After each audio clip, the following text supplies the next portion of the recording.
Thank you for coming. We welcome you here. And for today, bago ko i-introduce ang ating speaker, si Baby kasama lang sa lugar. Okay lang ba siya? Okay lang. Yan. So ang ating pong speaker for today ay kasama ang kanyang anak na si Paulo and of course si Jonah. And the 3 kids, malaki na pala yung dalawa. Si Bunso, anak nila Paulo and Jonah. And of course, ang ating pong speaker I think before pandemic dahil naging busy, hindi na siguro visitor natin, but naging kasama natin sila I think December 2019 kung nagkakamali.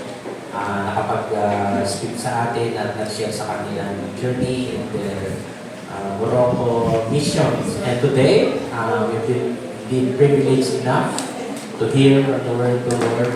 So, of course, kasama si Brother Danny, kasama ng mga ating missionary, Pastor Perla. Silang dalawa po nandoon. And we'll be hearing, after the preaching ni Pastor Perla, we'll be hearing the testimony or we'll report na rin, video clip na dahil gusto mas pagsay siguro yung ating papa.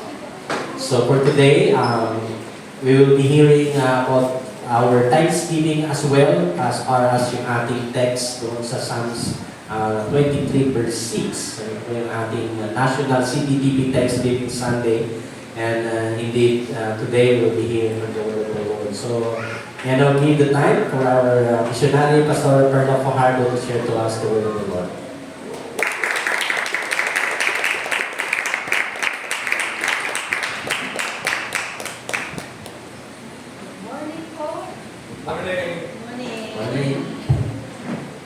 Salamat sa Panginoon na muli ay nakasama po kayo sa pagkakataon po na ito. Praise to God. Next week nga po ay ang Thanksgiving talaga sa US. Isang malaking holiday po ang 4th Thursday ng November sa US. Meron din naman po yung ibang mga bansa, pero iba't ibang dates po yata, kagaya ng Canada na November, October. Tayo naman po ay nakikisabay lang sa Thanksgiving ng US, pero hindi sa buong bansa natin, ano po, parang sa organization lang po natin na sinet natin ito as Thanksgiving Sunday. Pero actually, ang masasabi nating Thanksgiving ay parang New Year na din, di po ba? Doon ay yung pagpapasalamat natin for the past year at pagtatalaga sa Panginoon for the coming year. Kaya binabati ko po ang bawat isa ng Happy Thanksgiving. Tayo po ay manalangin. Salamat po aming Ama sa iyong mga salita na aming patuloy na pagkain sa aming mga kaluluwa. Ito po ay katotohanan o Diyos na masasandigan ng aming mga buhay. Kaya purihin ka aming Diyos, tulungan mo po kami na maging bukas ang aming mga puso at isipan para sa inyong mga salita. Sa pangalan ng aming Panginoon Jesus. Amen.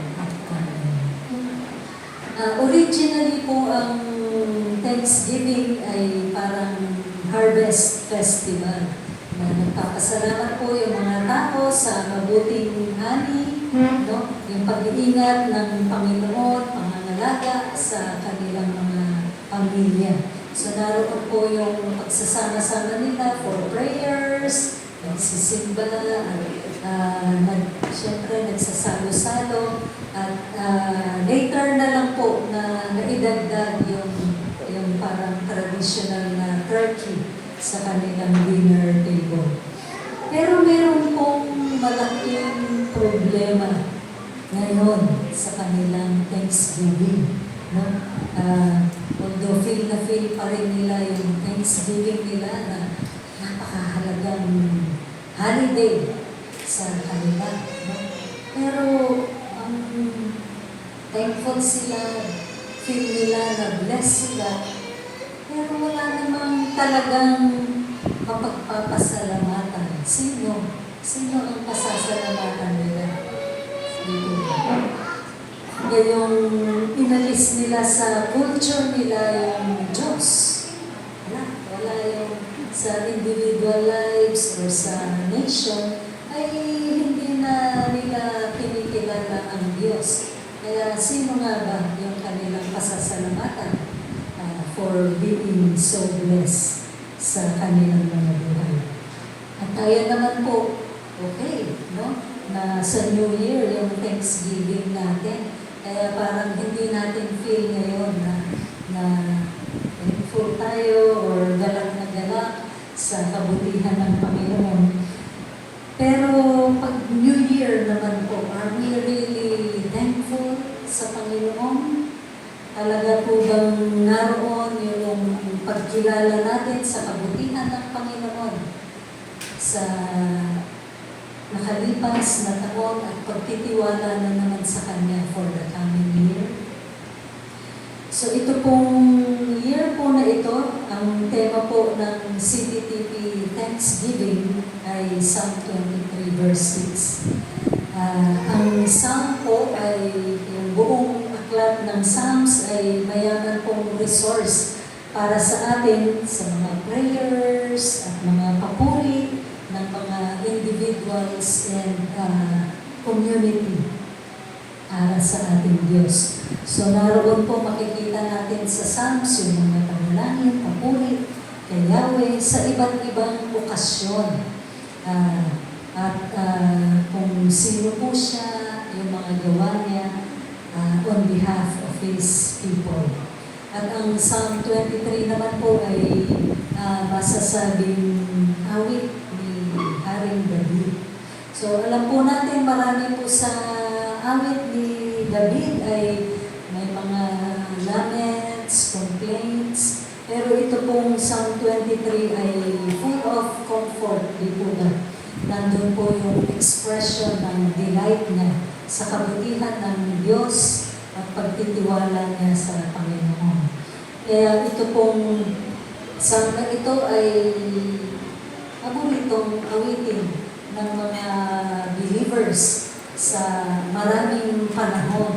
Ano po, na naroon yung kagalakan nga at pagsasaya sa kabutihan ng Panginoon. So it is a profession of joyful trust in the Lord. Ito pong Psalm 23 bilang siya po yung ating good shepherd king. Yun nga po ginagamit sa isang festival nila, Festival of Praise, maaaring sa tahanan ng Panginoon.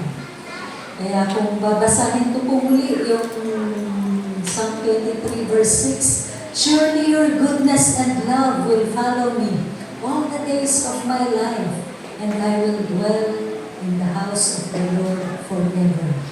Tiyak na ang pag-ibig at kabutihan niyo ay mapapasa akin habang nabubuhay at titira ako sa bahay niyo, Panginoon, magpakailanman. What a declaration, di po ba? Paghahayag ng lubos na tiwala sa pag-ibig at kabutihan ng Panginoon.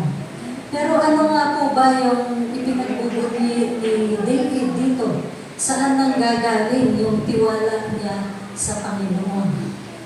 Siyempre, agad-agad, pag nababasa po natin ang verse na ito, maiisip po natin na blessing ng Panginoon. Yan, para sa atin. Sabi, hahabulin tayo ng pagpapala ng Panginoon. Akinin natin ang pangakong ito. Sabi dyan ay pag-ibig at kabutihan ng Panginoon. Pero ang iniisip po natin ay pag sinabing kabutihan at pag-ibig ng Panginoon ay subjective po, no? Ayon sa ating pananaw na kabutihan ng Panginoon. Kagaya po sa akin, no? feeling ko thankful ako sa Panginoon kasi lagi kong sinasabi, thank you Lord, God is good. Mabilis akong magsabi ng mga ganoon sa mga pagkakataon na iniisip kong mabuti siya sa akin. No? So, yung pananaw ko na kabutihan ng Diyos para sa akin, doon ako nagiging thankful. Pero ang goodness po, the Lord's goodness and love is about God's covenant-keeping, gracious love. Na ito po yung ipinahayag niya kung siya ay makipag-covenant sa kanyang bayan ng Israel. Sa Exodus 34 po, 5 and 6, na sinasabi, the Lord came down in a cloud and stood there with him, with Moses, and proclaimed his name, the Lord.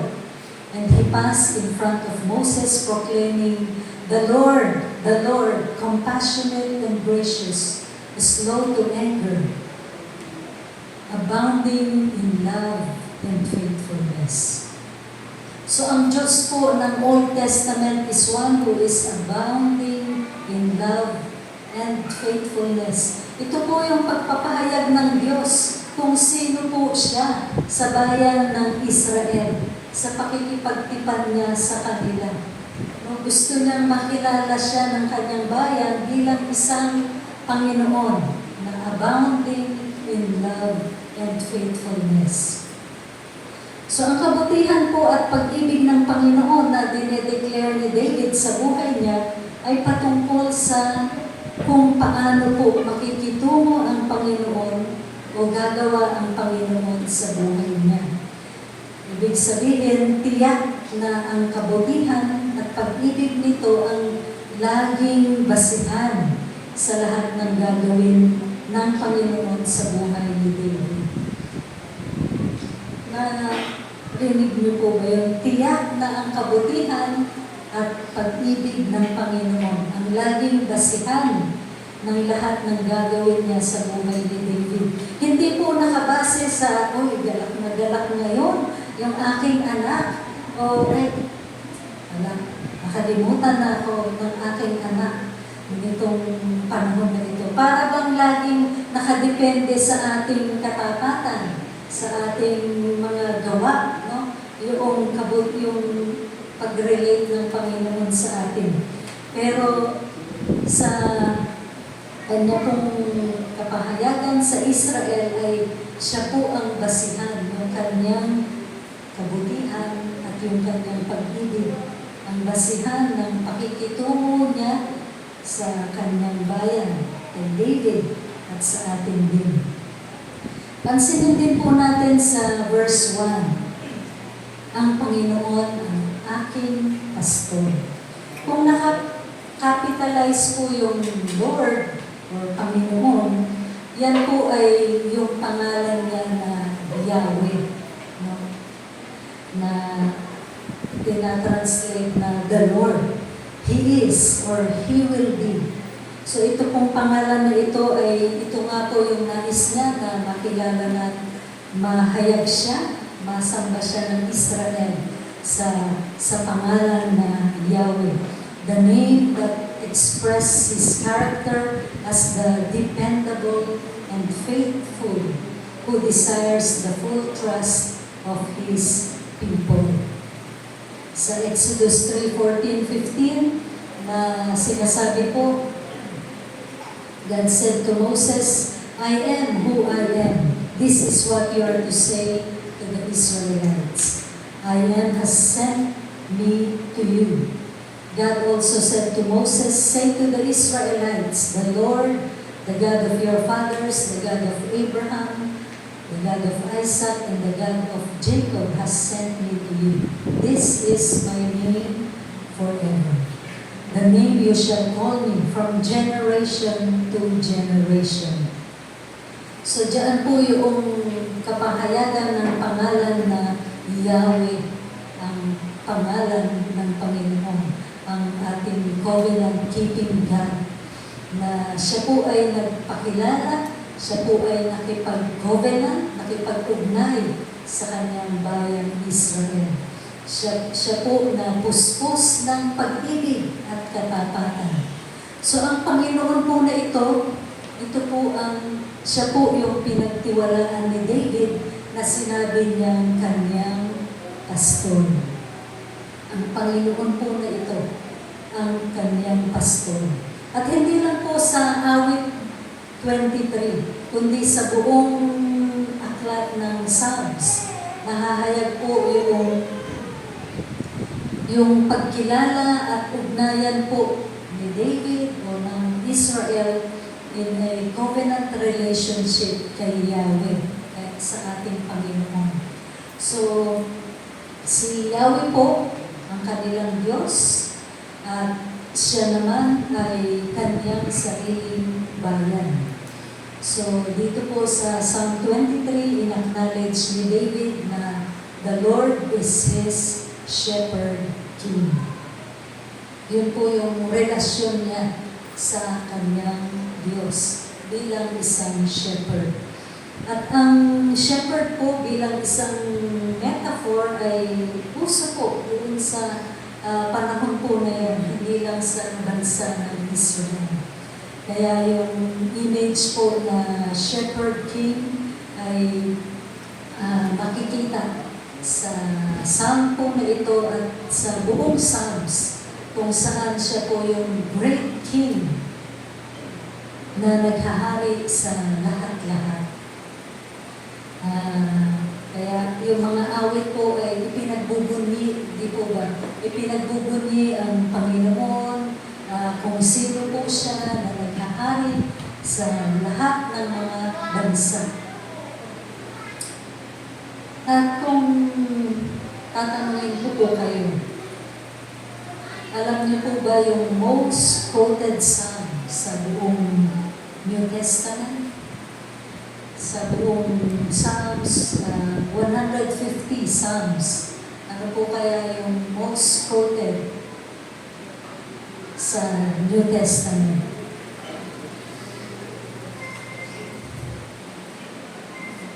Akala po natin Psalm 23 kasi favorite natin yung Psalm 23. Pero ang totoo po ay Psalm 22. Yung naunang chapter. Pansinin po natin ang Psalm 22. Ano po ang mababasa natin dito? My God, why have you forsaken me? Sa verse 6, but I am a worm and not a man, scorned by everyone, despised by the people. All who see me mock me. They hurl insults, shaking their heads. He trusts in the Lord, they say. Let the Lord rescue him. Let him deliver him, since he delights in him. Sa verse 14, I am poured out like water, and all my bones are out of joint. They pierce my hands and my feet. All my bones are on display. People stare and gloat over me. Sa verse 18, they divide my clothes among them and cast lots for my garment. So ito pong most quoted psalm sa New Testament ay sinasalamin po nito, di po ba yung ating Panginoong Jesucristo na siya ay namatay para sa kanyang sheep? Di po ba? Ito po yung mga sinalita niya o ginawa sa kanya noong siya ay nakabayubay doon sa krus. Kaya naman pagdating ng Psalm 23, makikita po natin na si David at tayo ng mga Christians po ay tumatanggap ng mga benefits, yung pangangalaga ng ating great and good shepherd. So sa New Testament, in the New Testament, Jesus is revealed as the shepherd of His people. May pangalan na po, no? Yung shepherd na ipinakilala dito sa Psalm 23. Siya po si Jesus. Sabi po sa John 10:11, I am the good shepherd. I know my sheep and my sheep know me. just as the Father knows me, and I know the Father, and I lay down my life for the sheep. So, si Jesus po yung shepherd na in fulfillment po doon sa prophecy ng Diyos, doon sa Ezekiel 34, na ibibigay ng Panginoon yung shepherd ng kanyang bayan. Kaya naman po, ganun na lang yung confident trust ni David sa Panginoon na ipinahayag niya boldly, di po ba? Surely your goodness and love will follow me all the days of my life. Sa New Living Translation po ay will pursue me. No? Sa The Message naman po ay will chase after me. No? Talagang tama nga yung sinasabi natin, hahabulin tayo, no? Ng kabutihan ng Diyos. Ayun din po yung translations ng ibang ng kagaya ng The Message, will chase after me all the days of my life. Sabi naman sa The Message ay every day of my life. So wala pong duda, no, tiyak, laging maaasahan po na gagawa at kikilos ang Panginoon na ito ayon sa kanyang character. Si Yahweh na ating covenant-keeping God, abounding in love and faithfulness.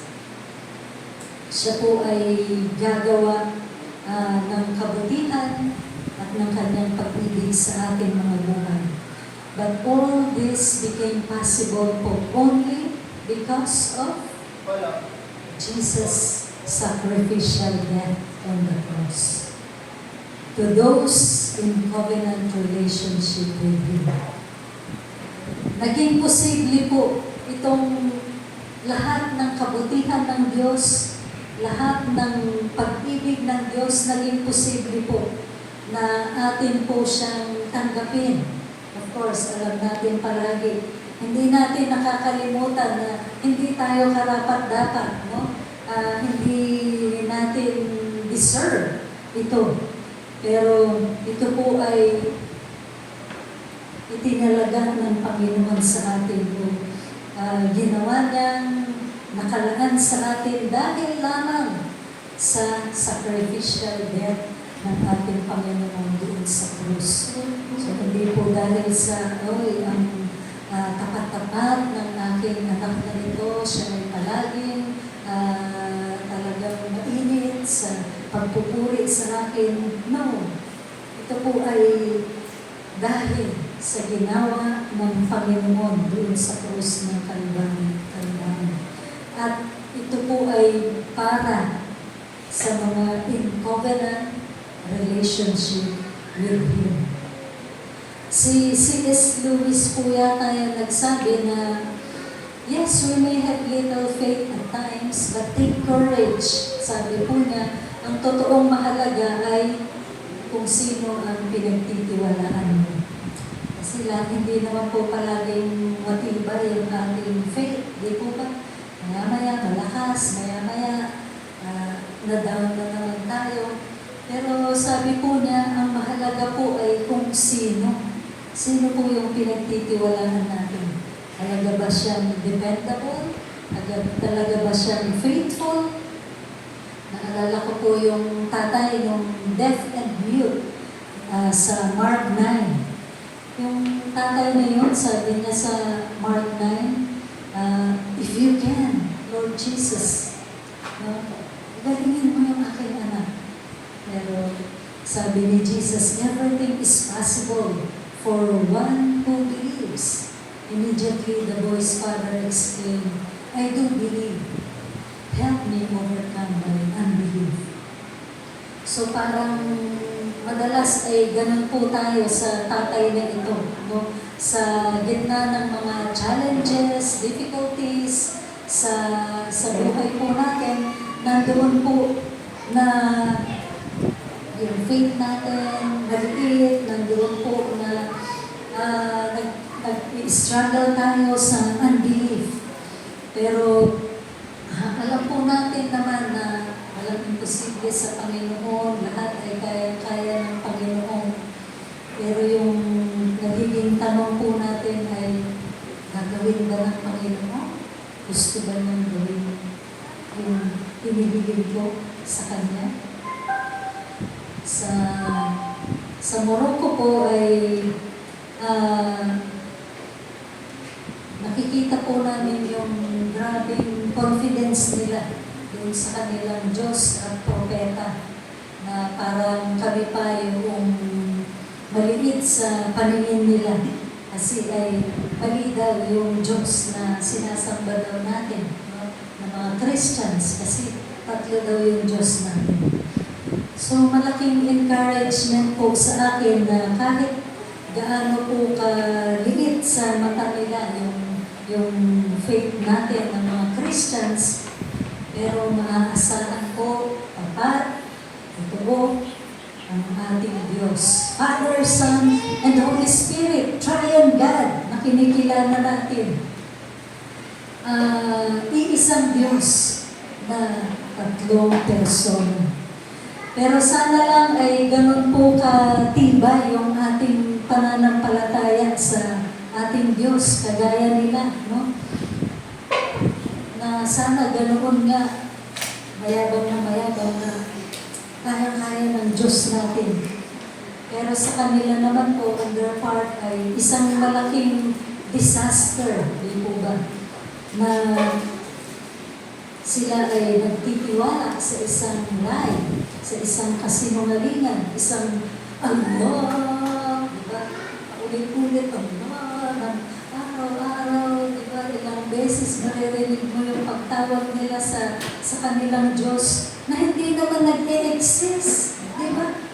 Hindi naman nag-e-exist kahit gaano pa kalaki yung kanilang pagtitiwala, kahit gaano pa kalakas, kakulit yung kanilang pagtawag, anong kauuwian ng kanilang malaking tiwala sa kanilang Diyos. Pero look at verse 5, 1 and 5 ulit, na yung pagkilala ni David sa Panginoon sa kanyang buhay. The Lord is my shepherd. Pero nandoon din po yung pagtatalaga ng Panginoon sa kanya, no? You prepare a feast for me in the presence of my enemies. You honor me by anointing my head with oil. My cup overflows with blessings. Kaya hindi lang po si David yung talagang kumilala sa Panginoon sa kanyang buhay, kundi maging man ang Diyos, nandoon din yung pagtatalaga ng Panginoon kay David at sa kanyang bayan. Kaya, yun nga, no? Masasabing committed sa isa't isa. Si David at ang bayang Israel sa Panginoon. At ang Panginoon naman ay ganun din, committed kay David at sa kanyang bayan. Covenant relationship nga, no? Covenant relationship. Laging sinasabi natin ito sa sinishare natin na hindi ito patungkol sa relihiyon, patungkol ito sa relasyon, di ba? Sinasabi natin na ang covenant relationship ang hinahanap ng Panginoon. Kaya naman ganun na lamang ang katiyakan ni David, no, sa kabutihan ng Panginoon. At ito pong katiyakan na ito ay bagay, di ba, nararapat sa mga kumikilala at nagtitiwala, sa mga nakaugnay kay Yahweh na Panginoon. Pero sa mga assuming lang, no? Yung mga nag-a-assume lang na close sila, o kilala sila ng Diyos, o kilala nila ang Diyos, ay hindi po ba disaster ang naghihintay? Kaya mahalaga po yung define the relationship. No? Huwag assuming. Sabi sa 2 Corinthians 6:16, what agreement is there between the temple of God and idols? For we are the temple of the living God. As God has said, I will live with them and walk with them. I will be their God, and they will be my people. So, hindi lang tayo yung nagsasabing Diyos natin, no? Pero ang Diyos mismo nagsasabi sa atin na siya yung magiging Panginoon natin. Tayo ay magiging bayan ng Diyos. At yung sa John 10:14, 15, ulit, no? I am the good shepherd. I know my sheep, and my sheep know me. Just as the Father knows me, and I know the Father, and I lay down my life for the sheep. Alam niyo po sa Bible, pag yung English translation na know, I know, hindi lang po yung head knowledge na ang dami-dami nating alam patungkol sa Diyos. No?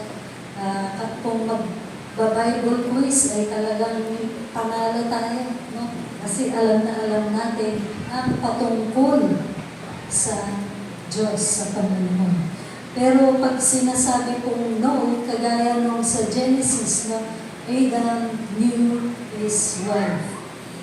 Ay yung tinutukoy po doon ay yung naging pagsasama nila bilang mag-asawa na sila ay naging iisang katawan. So ganoon po yung I know my sheep and my sheep know me. Katulad daw ng ugnayan ng ama sa anak. So it's about a covenant relationship. Yun po ang hinahanap ng Panginoon sa atin. Then po ay sinabi ni David recounts his experience of the kind things God had done for him as his shepherd. Sa verses 2, 3, 5, di po ba? Nandiyan po. Tulad ng tupa, pinagpapahinga niya ako sa kasaganang damuhan.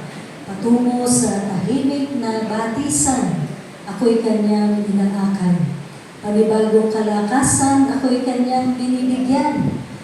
Pinapatnubayan sa tamang daan, upang siya'y aking maparangalan.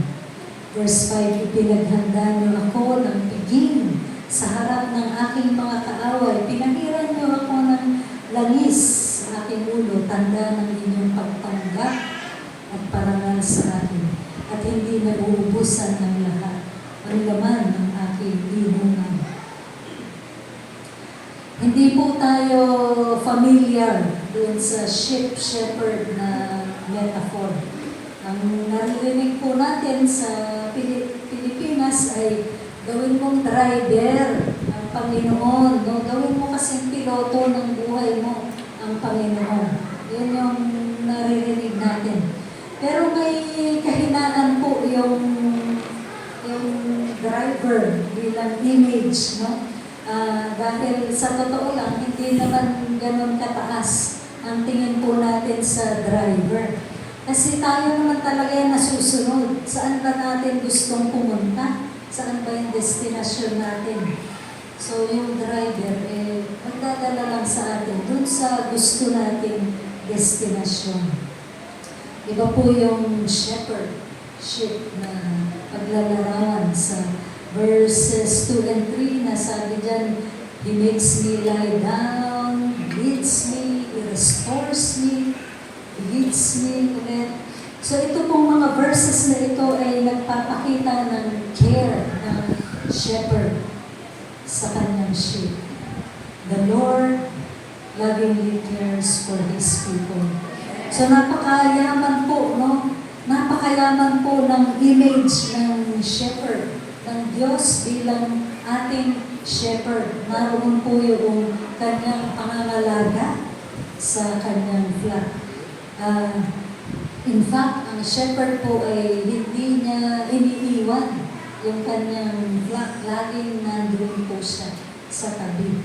At yung mga sheep naman ay totally dependent sa shepherd for food, water, protection from wild animals. Kagaya po lang sabi sa Isaiah 40:11, ito po ay kung paanong kinakalinga ng Panginoon ang kanyang bayan, tulad ng isang shepherd. He tends his flock like a shepherd. He gathers the lambs in his arms. He carries them close to his heart. He gently leads those that have young. So, as a shepherd po leads his sheep in paths that offer safety and well-being.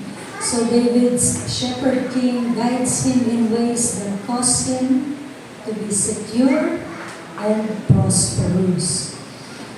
So, ang katiyakan po na naroon yung safety, naroon yung kabutihan ng mga sheep, lalo na ni David, na nagtiwala siya sa Panginoon na kanyang shepherd king. So, natitiyak po niya na siya ay secure, siya ay nandoon po yung abundance, yung prosperity sa kanyang buhay. Yung po sa verse 3, He guides me along the right paths for His name's sake. Alam niyo po ba na ang Panginoon ay napaka-concerned sa kanyang pamahalaan? Kaya ang kanyang paggagabay sa atin na tayo ay nasa tamang daanan ay dahil sa kanyang pangalan. Iniingatan niya po ang kanyang pangalan. Si George Verwer po, founder po siya ng Operation Mobilization o OOM. Sila po yung may barko ng Dulos, ng Logos po, na sinasabing floating library. Di po ba na talagang naglalayag sa buong mundo? Hindi lang po para magtinda ng biblical books, kundi nagmi-minister po sila kung saan sila dumadamon. So ito pong founder na si George Verwer ay kamamatay lang po niya last year.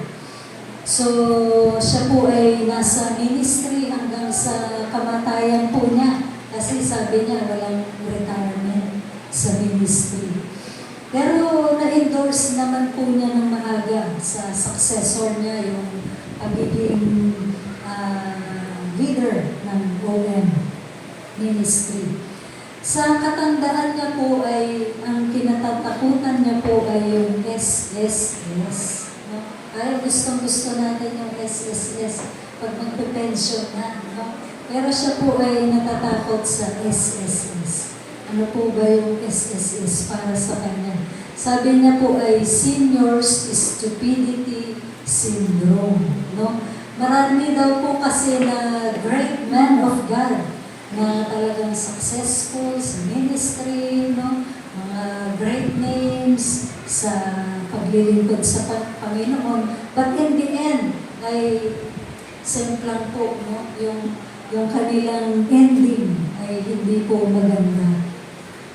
So, lately po may naririnig na naman tayo ng mga names, no? Na talagang nabahiran po yung kanilang pangalan. So, sabi po ni George Verwer, ay dahil daw po ito sa SSS, no? Nahuhulog sa kasalanan in their old age because of some stupidity, sabi po niya. Pero thank God, sa buhay po niya ay napagtagumpayan niya po ang SSS at talagang intact ang kanyang honor before God and before men. Siya po ay mamatay last year. So sabi ni David dito, He guides me along the right paths for His name's sake. No? Talagang yung pangalan po niya ang kanyang iniingatan. Concern po ang Panginoon sa kanyang glory and honor. So nandyan po yung provisions, protection, guidance ng Panginoon kay David sa kanyang bayan. Kaya sabi ni David, again, sa verse 1 and 2, "The Lord is my shepherd, I lack nothing." No, I lack nothing. He makes me lie down in green pastures. Sa totoo lang, no? Parang hindi ko masasabi ito na hindi ako nagkulang ng ano pa man. Parang maraming karanasan ko sa aking buhay na talaga naman kulang, Lord. Talagang kulang. Bakit sinabi ni David na I lack nothing? I lack nothing. At pero sa mga pagkakataon po, maraming panahon na pini-question ko po yung Panginoon na bakit ako pinapadala o pinapadaan ng Panginoon doon sa kakulangan. Sa totoo lang, diba? Napakayaman ng Panginoon natin. Sa karagatan pa lang, yung mga resources doon sa karagatan, napakarami, no? Sa ilalim ng lupa, napakaraming resources. Siya daw yung may-ari ng mga mga baka doon sa mga hills, di po ba? Kaya, sasabihin natin, bakit tayo pinagkukulang ng Panginoon? Bakit hindi naman yata totoo ito na hindi ako nagkukulang? Lord, nagkukulang ako. Pero in the end po, nare-realize ko na pinapadaan ako ng Panginoon doon sa mga kakulangan sa paningin ko para ma-realize ko na siya lang talaga yung kailangan ko. Siya lang talaga yung kailangan natin. Iniisip ko palagi yung due date, pagbayaran. Monthly naman magbabayad ka nun. Pero monthly din yung pag-aalala. Kaya masteral din po ako pagdating sa pag-aalala. Pero si David po ay nakilala niya na hindi siya nagkulang. Sa verse 4 nga, sabi niya, "Even though I walk through the darkest valley, I will fear no evil, for you are with me. Your rod and your staff, they comfort me." At sa Psalm 136:1, "Give thanks to the Lord, for He is good. His love endures forever." Na ang goodness po, ang pag-ibig ng Diyos, hindi po nangangahulugan na wala pong trials, wala pong pains, walang persecutions sa ating buhay. Yet, in and through them, we will fear no evil. Hindi daw po tayo matatakot, no? Kahit na tayo ay dumadaan sa darkest valley. Sa ibang translation ay through the valley of the shadow of death. Naroon yung nasa bingit ng kamatayan. Agaya po ni David, no? Nung siya ay tumatakas kay Saul, di po ba? Ay talagang papatayin siya ni Saul kasama ng maraming sundalo, di ba? Thousands minsan yung kasama ni Saul na tumutugis sa kanya at konting-konti na lang na maaabutan na ni Saul si David at syempre papatayin. So sa gitna po ng mga sitwasyon ni David ay nakilala po niya yung pag-iingat ng Panginoon sa kanya kahit sa bingit ng kamatayan. Kahit sa bingit ng kamatayan, naroon po ang pag-iingat ng Panginoon sa kanya. Para po yung Russian-Ukraine war, no? Gano'ng katagal natin ipinagpipray na matapos na yung war po na yan. Pero hindi natatapos-tapos, di po ba? Tapos ngayon, meron pang Israel and Palestine war na halos buong mundo marahil ay nananalangin na, Lord, matapos na po yung labanan. Marami pong suffering, maraming death, di po ba? Dahil sa labanan pong yun. Sa Morocco nga po ay mayroong mga pulis na visible kahit sa mga churches, ang mga expats. Meron pong churches para sa mga expats na hayag po kami na nagtitipon po doon. So, of course, every Christmas, New Year, Easter, nandoon po yung police visibility. Pero ngayon po ay dahil sa Israel-Palestine war, meron din threat ng violence sa mga expats doon po sa Morocco. So kahit po sa gitna ng sufferings, hardships po ni David, hindi po siya natinag. No? Hindi siya natinag. Hindi tayo natitinag pagka maganda yung circumstances, di ba? Yan, talagang feel natin na magpuri, magpasalamat sa Panginoon, simba. No? Pero si David po, kahit sa gitna ng sufferings, ng hardships, ay hindi po siya natinag. Ano po yung sikreto ng kapanatagan niya? Doon nga po sa verse 4, no? Dahil sapagkat ngunit because for you are with me. For you are with me. Yun po yung sikreto. Sikreto ng kapanatagan po ni David. Dahil ang Panginoon ay kasama po niya. Ganon din sa Psalm 16 verse 8, I keep my eyes always on the Lord. With Him at my right hand, I will not be shaken. So talaga pong naandoon palagi yung mata ni David sa Panginoon. At ang Panginoon naman ay palaging nasa tabi ni David na kanyang sustainer and protector. Kaya sabi niya, I will not be shaken. Instead po,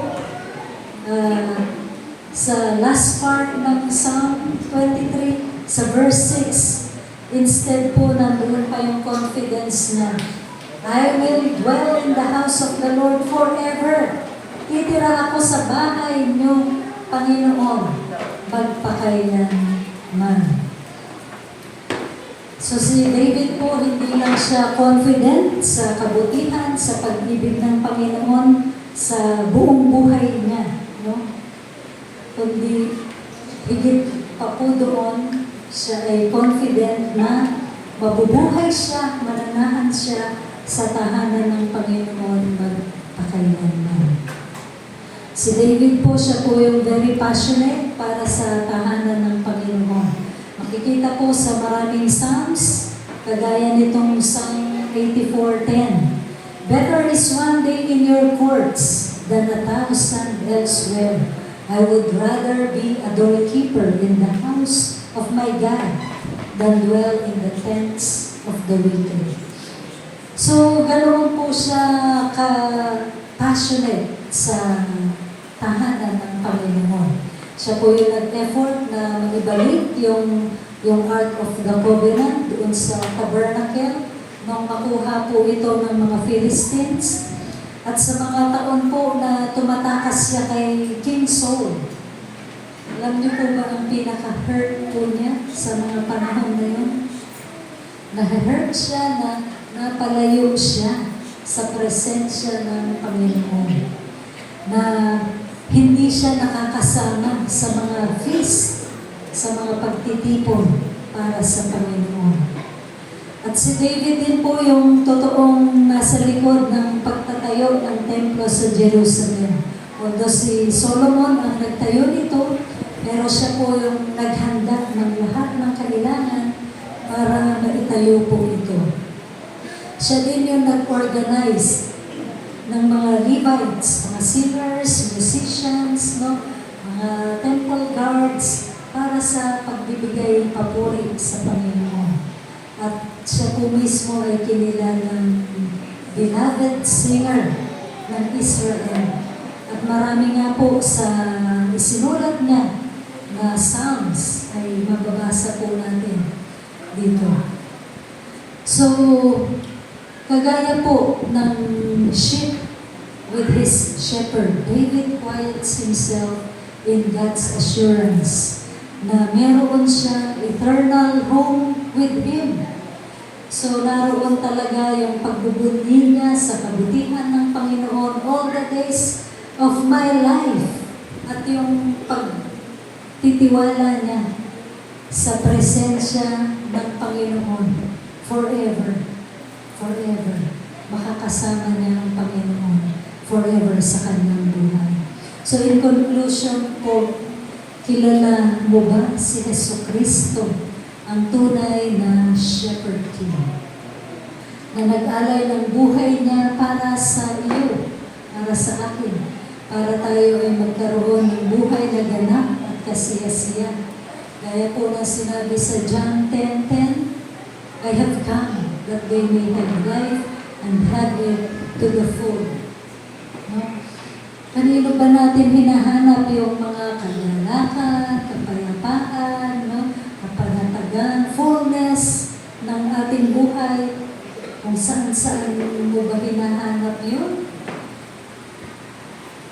Sa ating Panginoong Jesucristo lang po matatagpuan ang buhay na ating pong hinahanap.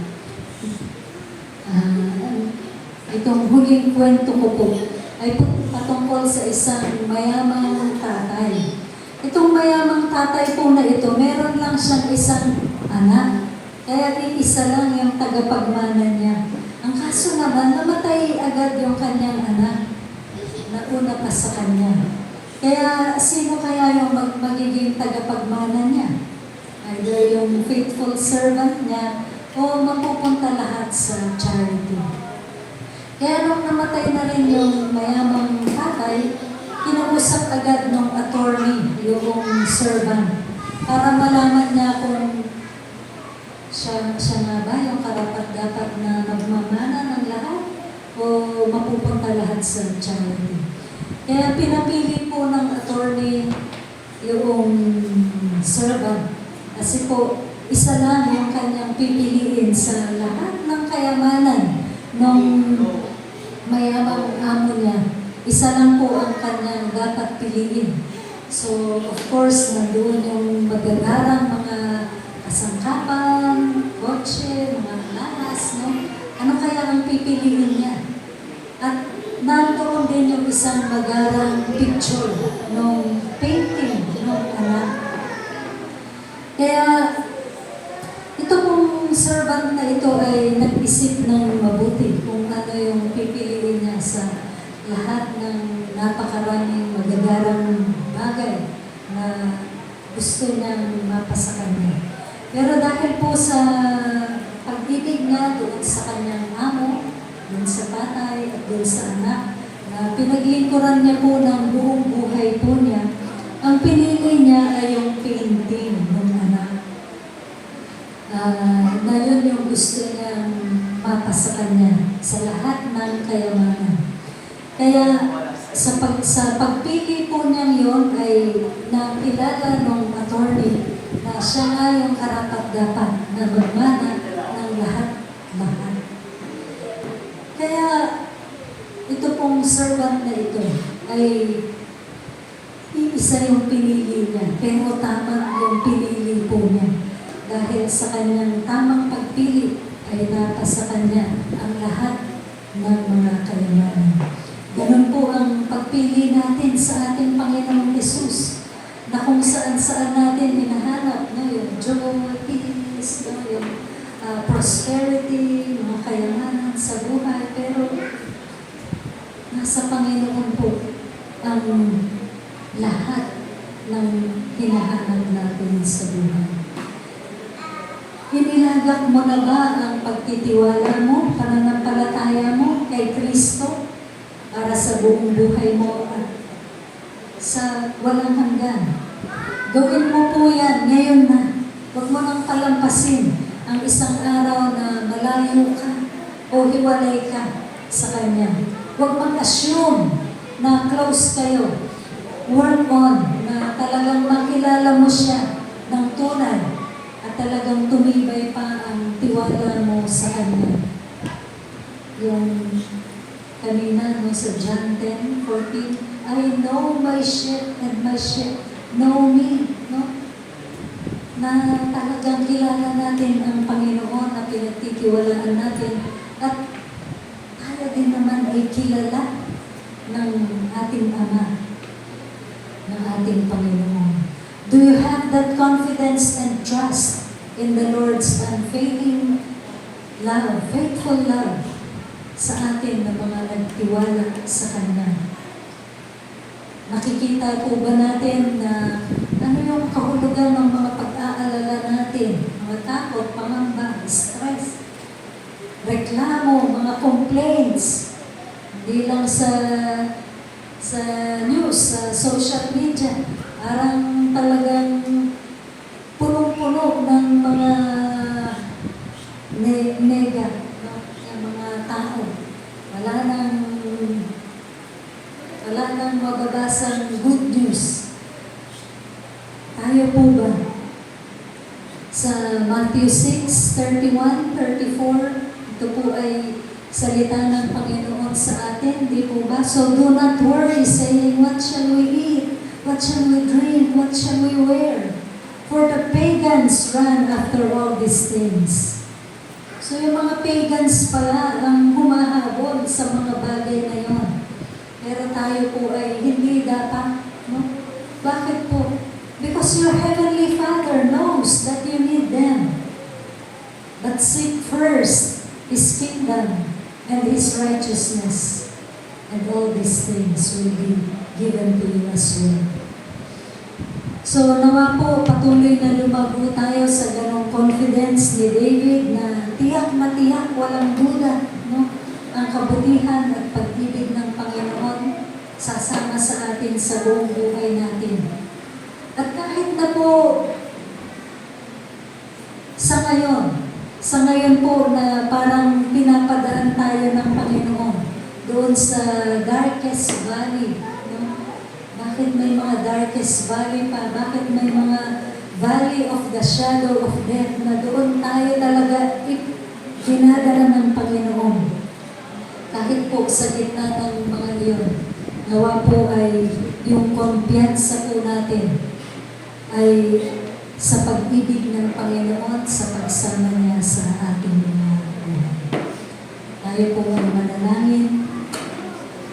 Aming Ama na nasa langit, purihin ka, tunay na maaasahan ka namin, mapagtitiwalaan ka namin, O Diyos. Hindi lamang sa aming buong buhay, kundi hanggang sa walang hanggan, na ikaw po ang magdadala sa amin sa iyong presensya sa walang hanggan. Kaya tulungan mo po kami sa gitna ng aming mga doubts, mga talagang pagkawala ng aming pananampalataya, Panginoon. Tulungan mo kami, Panginoon. At patuloy, tulungan mo kami na makilala ka namin at tunay na pagtiwalaan sa aming mga buhay. Sa pangalan ng aming Panginoong Jesus. Amen. Amen.